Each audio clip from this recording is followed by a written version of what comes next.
Hey guys, welcome back to Jessin Reads Romance. I'm Jessin, and today I'm here with a new Year Booktuber tag.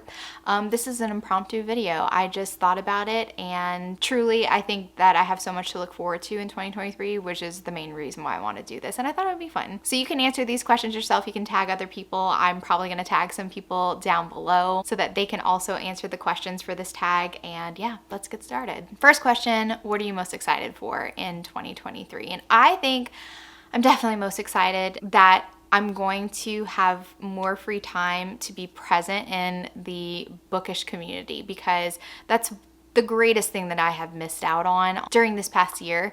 Since I was in school and during the semester, I really limited my time that I was on social media, that I was online.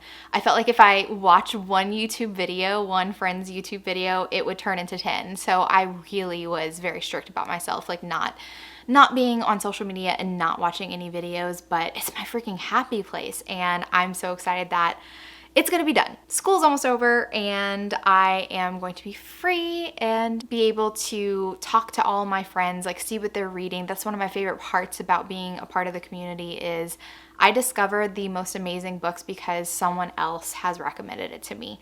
And I just feel like I've been flying blind this year, but the past 2 weeks in December, I have read some pretty amazing books, and it's because I was able to be more present and interact with all my bookish friends, and that's what I'm excited about in 2023. Second question, do you have a Goodreads challenge goal, and why that number? Why are you picking that number for yourself? I'm choosing to stick with my past 2022 Goodreads challenge goal, which was 250. And the reason why I picked 250 is because normally in past challenges, when I haven't been really hampered by school, I have read between 350 and 400 books. And so I was like, let's take 100 off of that list. I was able to complete that goal, and I want to keep it the same, even though I only have one more semester left, because I just don't know what my schedule is going to be like after I do graduate. And I just want to like leave room, because I want to succeed. I want to be able to hit that goal. And I promise for 2024, I will set a more challenging challenge that maybe I'll struggle a little bit to hit the goal. So I'll do that in 2024, but I kind of just want to feel good and not have like FOMO next year. List 3 5-star predictions for 2023. So my first one, I decided to choose Mafia Target by Mila Finelli, and this series is bonkers. It's crazy, but I have truly loved all of the books that have come out, and Mafia Target, the two main characters have, been sprinkled throughout like the first 3 books in the series, and I'm just so excited about it. I'm so excited, and I really think it's gonna be 5 stars. So that's my first 5-star prediction for 2023. My next one is Powerless by Elsie Silver. She is such a phenomenal writer, and Flawless and Heartless, definitely 2 phenomenal books that I've read this year, definitely top tier, and I love this family. I love this family so much, and I think that especially when you feel so connected to a character, and if it's about like siblings or cousins or even found family, I think it just builds on that connection with each book that's released. So I really think that Powerless is going to be 5 stars for me. And then finally, my last 3-star prediction is the unannounced, but she said it's coming. She said it was coming. The unannounced 4th book in the Midnight in Scotland series by Elisa Braden. I love this series. The McPherson brothers, these Scottish Highlanders, like so growly and broody. They're so big and I love them. She said early 2023, and I'm seriously obsessed with this series. So I'd be so surprised if this wasn't a 5-star.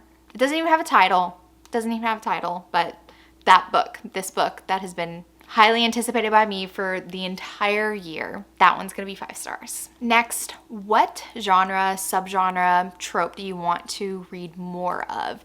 And you can answer all 3, or you can pick one of them.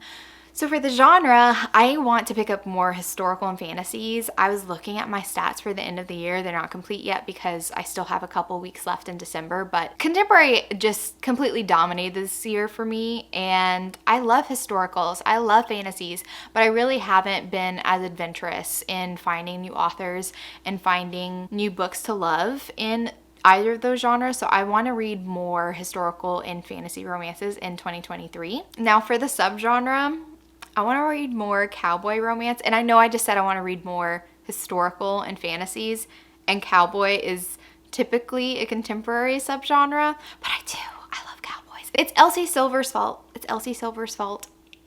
Just gonna say, yeah, I want to read more cowboy romances.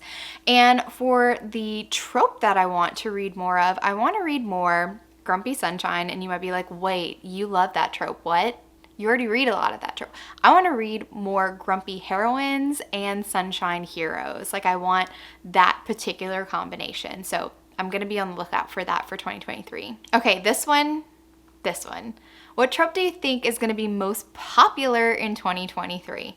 I'm gonna manifest this because it's a personal favorite of mine, but I want Friends to Lovers to be a trope that gets more love in 2023. I have high hopes because lots of people loved Funny Feelings, which is a book that I recently read that blew my mind. It's perfectly done Friends to Lovers, and I've always appreciated that trope. I want it to catch on, and I want it to make waves. But if I'm being realistic, I don't see enemies to lovers really being unseated, because I don't know, everyone loves a good enemies to lovers story. But yeah, for me, Friends to Lovers over enemies to lovers, that's where I'm at. Okay, name 3 bookish goals for yourself in 2023.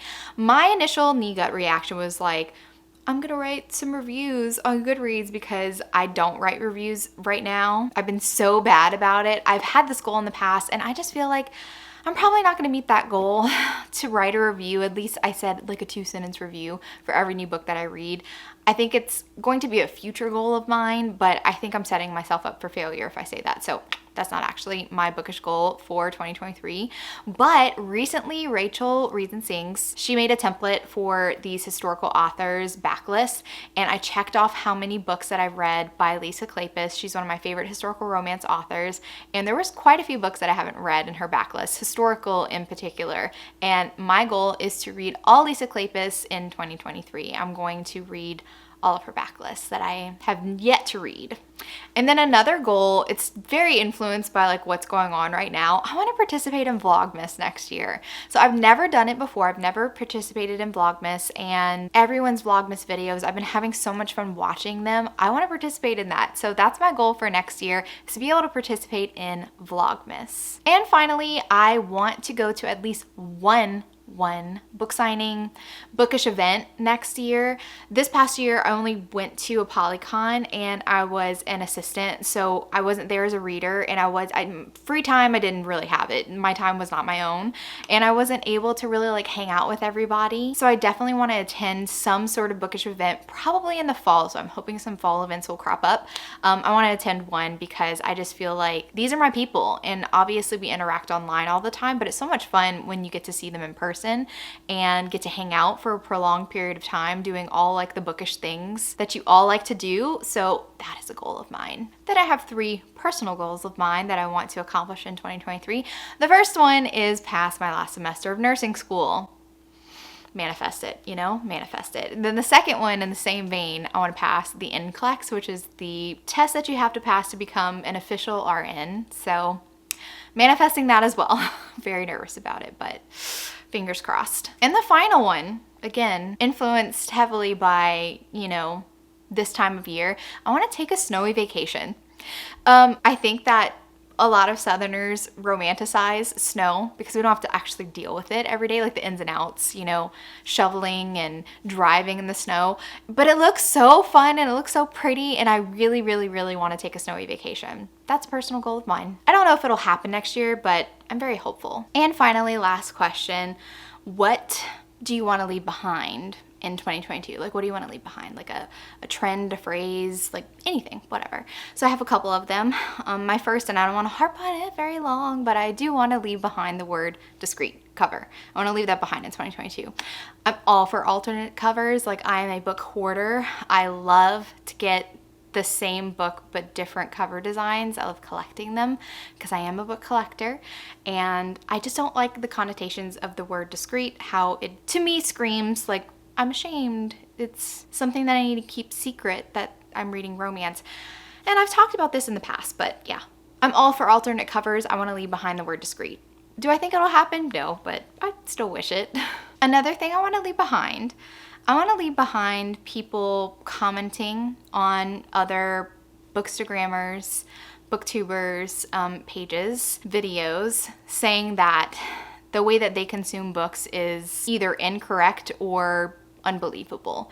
Like, for example, saying that the amount of books that I read is not actually possible. I've seen this happen to so many fellow bookstagrammers and booktubers, and it's very frustrating because for me personally, reading is literally my only hobby. I don't have kids, I'm not married, so my time is my own. Whatever I want to do in my free time is what I want to do. And I feel that with books. Like literally every waking second that I am free, I'm going to read. TV shows, I can live without them. Books, I can't live without that. I fall asleep to reading. I wake up and the first thing I want to do is read. So yeah, I want to leave behind people like judging others for how much they, how many books they read or how little they read. Like, leave that judgment on the side. In the same vein, I want to leave behind people thinking that audiobooks are not real books, that it doesn't count as reading. It totally does. I don't understand this. I like truly don't understand it. And again, do I think that people will stop? No, because the internet really makes people bold and say weird things. So, but I want to leave it behind. Audiobooks are real books. I've said it before. I'll say it again because it needs repeating. It needs to be reiterated. Yeah, just stop judging other people and what they read and how they read it or whatever. Just like, again, put it to the side. And finally, in the same vein, I want to leave behind this way of thinking where if I have a different opinion from a person who like really loved a book and I just didn't feel the same way, I didn't connect to the characters in the same way, I didn't give it a high enough rating, definitely happened to me in the past, and I get a little frustrated because it's just not how my mind works. But I want to leave behind people thinking that because I don't like a book that they love, that means I don't like them. That's just not the case. It's, to me, I just don't think that way at all. I think that you can have different book opinions and still like each other as people. And it may seem crazy, but I literally have had comments like that in the past saying like, well, if you didn't like this book, then it must mean you don't like me because I loved it. And I was like, no, not at all. In fact, one of my best friends, Crystal, she and I have literally polar opposite opinions on flawed characters. So for example, I'm more tolerant of a flawed hero. I'm more lenient. If he messes up, I'm like, God, you're dumb, but it's okay. I'll excuse you. I'll forgive you. And Crystal's more tolerant of flawed heroines, and she's more likely to be less frustrated with a flawed heroine. And we're completely opposite in this matter, but we still have really great conversations about those books where we disagree. And it's one of my favorite types of conversations to have with Crystal because we understand where the other person's coming from and we don't get mad. Because bottom line, I am here to just love books. That's what I'm here for. So yeah. All right, guys, that's all the questions that I have. That's all of the things that I could think of on short notice for a New Year Booktuber tag. And let me know if you end up by answering the questions for yourselves. Make sure to tag me so that I can share. And I'm really excited to see what the new year can bring. If you like this video, give it a big thumbs up. And if you're not already subscribed to my channel, make sure you subscribe to get notified on any future videos that I do. Thank you so much for watching. And remember, life's better with a little HEA. Bye, guys.